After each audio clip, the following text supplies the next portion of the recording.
They say, in the heart of the old forests, beyond the red roads of southern Nigeria, there was once a village no map dared to hold. A village called Umuochi.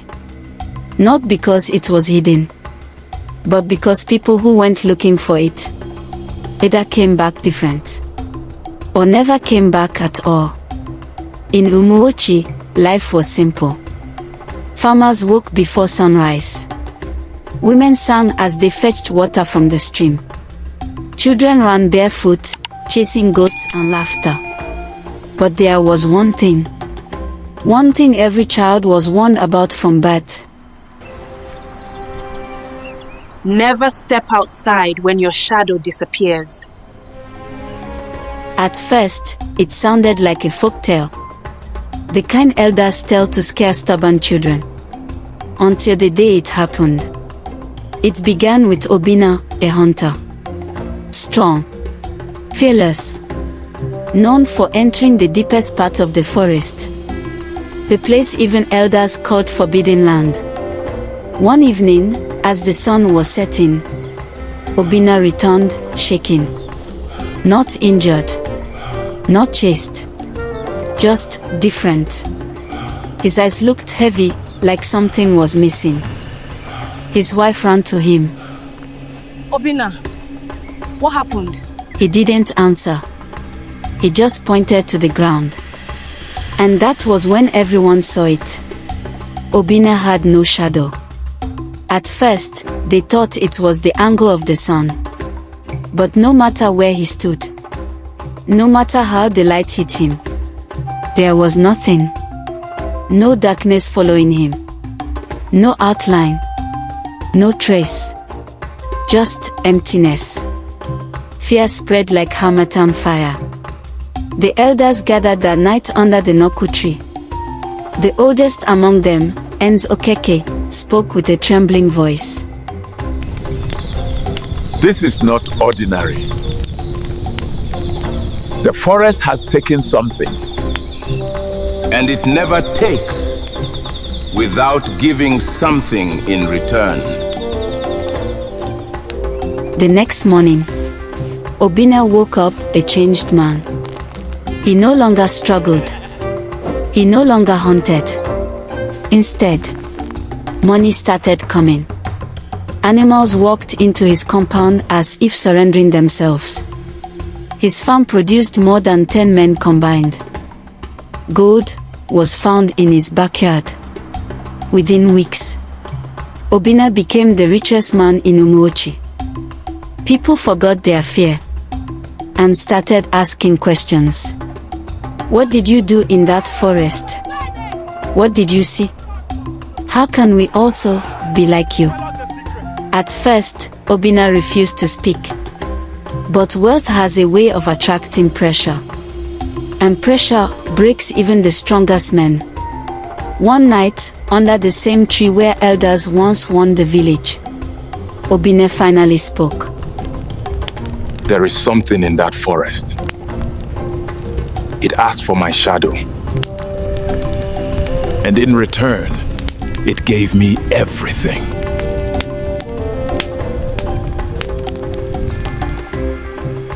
That was the night Umuochi changed forever. Because the next morning, 3 men were seen walking into the forbidden forest. And by sunset, none of them had shadows. But what they brought back was more than wealth. It was something the village was not ready for. Because a week later, children began to fall sick. Not from fever, not from hunger, but from something far worse. Their shadows started fading. You don't negotiate with it. Once it tastes your essence, it never stops. The first child to fall sick was Adis, 7 years old, full of laughter. The kind of child whose presence alone could light up a compound. One evening, as her mother bathed her outside, she froze. Adis, stand still. The child laughed, thinking it was a game. But her mother's hands began to shake, because under the fading evening sun, Adis' shadow was no longer complete. It was thinning, like smoke, like something slowly being erased. At first, they said it was nothing. Maybe her eyes were deceiving her. Maybe it was the angle of the light. But by the next morning, Adis could barely stand. Her body was weak, her voice faint, and the shadow that once followed her everywhere was now barely visible. Then it happened again. Another child, then another. Within days, children across Umuochi began to change. They stopped playing, stopped laughing, stopped being children. And every single one of them had one thing in common. Their shadows were disappearing. Fear returned. But this time, it was louder, heavier. Mothers cried openly in the streets. What is happening? Our children! Our children! Fathers who once chased wealth now ran from it. The elders called an emergency gathering. Even Obina was summoned. You brought this into this village. Obina hesitated. For the first time since his transformation, fear appeared in his eyes. It didn't tell me its name, he said slowly. But it spoke like many voices inside one. It said,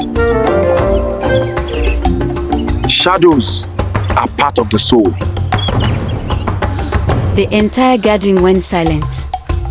And you gave it that? Someone shouted. Obina swallowed hard. I thought it was just a shadow. But it wasn't. That night, Enzo Keke revealed something the village had long forgotten. Long before our time, he said, Our ancestors sealed something in that forest. Suddenly, everything made sense. The wealth, the sudden abundance, the unnatural favor. It wasn't a blessing. It was an exchange. And now, the balance was breaking. Because what the men gave willingly, the spirit had started taking forcefully. From the weakest, the children, panic erupted. We have to go back to the forest. We must reverse it. We must beg it. But Enzo Keke raised his staff. You don't negotiate with it. Once it tastes your essence, it never stops. That was when Adi screamed. A loud, piercing scream from inside her mother's hut. Everyone rushed in. And what they saw made even the strongest men step back. Adis was on the floor. Her body still, her eyes open. But her shadow was gone completely. And then, something moved on the wall behind her. Not a reflection, not light, but a shadow that did not belong to anyone in the room. It stretched, twisted, and slowly turned its head toward them. Because that was the moment they realized they had not just lost their shadows, they had created something else with them. And it was no longer staying in the forest. Help me!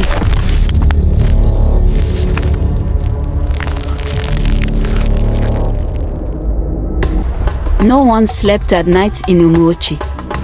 How could they? When something, not human, was breathing inside the walls of the village. Adi's body still lay on the floor. Cold, lifeless. But what haunted them wasn't her death. It was what they saw after. That shadow on the wall, it didn't disappear. It moved. At first slowly, like it was learning. Stretching along the mud wall. Bending in ways no human body could ever bend. Then, it stepped down. Not like a person. Not like an animal. But like darkness, peeling itself off the wall. Women screamed. Men stumbled backward. Because standing in front of them was a figure shaped like a human, but completely made of shadow. No face, no eyes. Yet somehow, everyone felt it was looking directly at them. And then it spoke. Not with a mouth, not with sound, but inside their heads. You called us. The heart went cold. The air thick.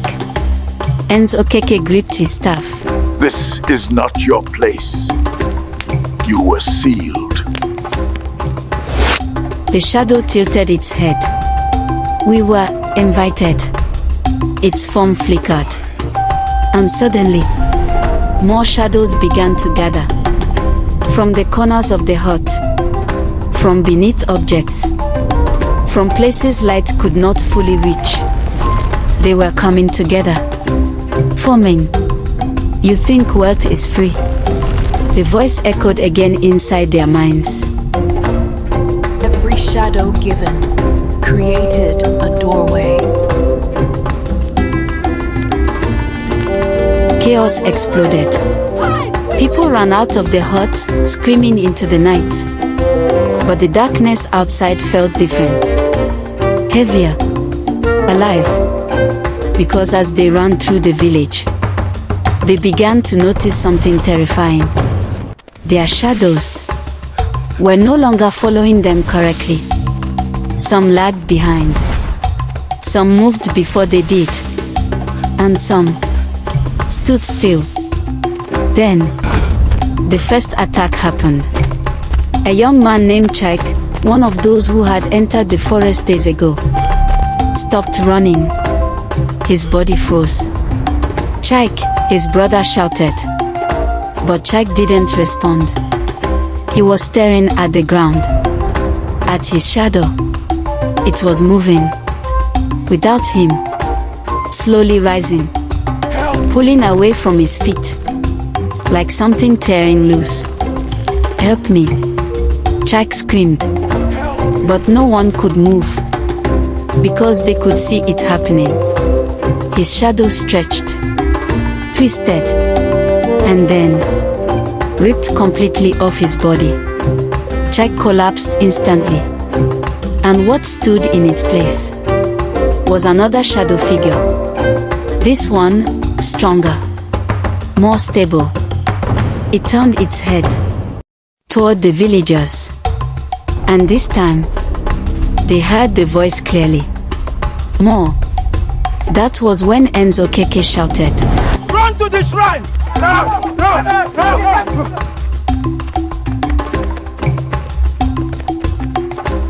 Because there was only one place left in Umuochi that still held power older than the forest. The ancient shrine of their ancestors. The place they had abandoned. When wealth became their new god. As villagers ran in desperation. The shadows followed, sliding across walls, stretching across the ground, climbing, rising, multiplying. The entire village was being swallowed. And just when they thought it couldn't get worse, they heard a child's voice behind them. Soft, familiar. Adis. Her mother turned slowly.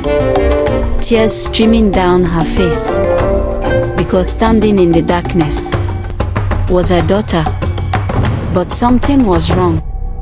Adi smiled, a slow, unnatural smile, and behind her stood dozens of shadow figures, waiting, watching, growing, because the moment Adi spoke, it was no longer her voice.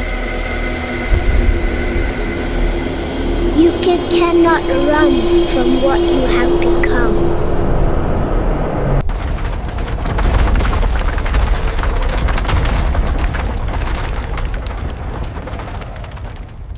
The shrine of Umuochi had not been touched in years. Overgrown. Silent. Forgotten. Once, it was the heart of the village. The place where ancestors were honored. Where balance was kept between the living and the unseen. But that was before wealth came. Before men chose gold over tradition. Now, as the villagers ran into its sacred grounds, fear followed them in. Close the gates, someone shouted. Heavy wooden doors slammed shut. For a moment, there was silence. No shadows moved. No whispers echoed. Just the sound of desperate breathing. Then Enzo Keke stepped forward. Slow. Heavy.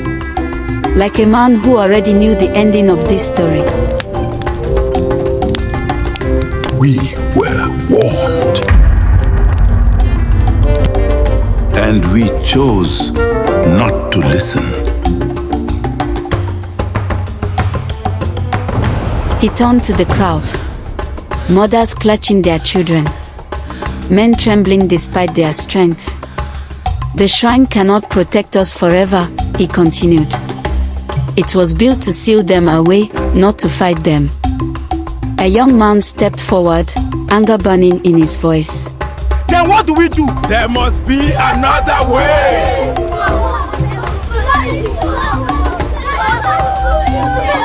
There is only one way. Silence fell again. We must return what was taken. Murmurs spread instantly. How? What do you mean? That's impossible. Enzo Keke raised his staff. Shadows are not objects you can pick from the ground, he said. They are bound to life itself. If a shadow was given, a life must be given to restore it. The meaning hit them slowly. Then all at once. No, someone whispered. You're saying, someone has to die, another voice trembled. Enzo Keke didn't answer immediately. But his silence said everything. To close the doorway, he finally said, the forest must be fed back, what it was promised. And more. Panic erupted again. We didn't agree to this. This is madness. There must be another way.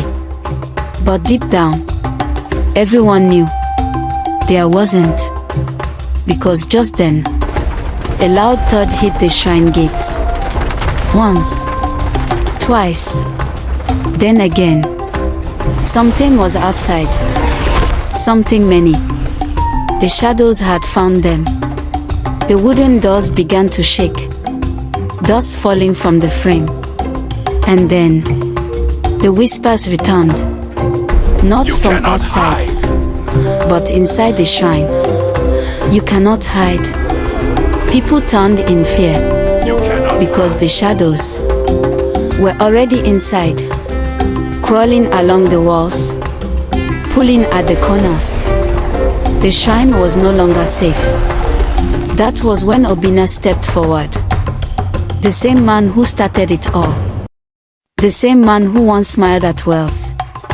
Now, that smile was gone. I will go, he said. The crowd fell silent. I gave my shadow willingly, he continued. I opened the door. So I will be the one to close it. His wife screamed. No! You can't! But Obina shook his head. This is bigger than me. He turned to Enzo Keke. What must I do? The elder looked at him for a long moment, as if measuring his soul.